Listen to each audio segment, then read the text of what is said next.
ఊరికే చరిత్రని సృష్టించలేము. అలా అని చరిత్రని ప్లాన్ చేసి బ్లూ ప్రింట్ తీయలేము.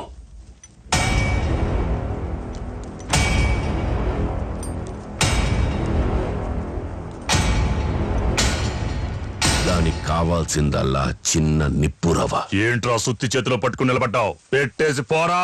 ఆ రోజు కార్చి చంటుకుంది.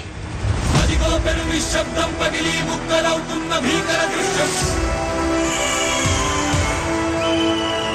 అలలెగసిన తడి అలజడి ఆగ్రహ తేజమై రూపు దాల్చిన సత్యం.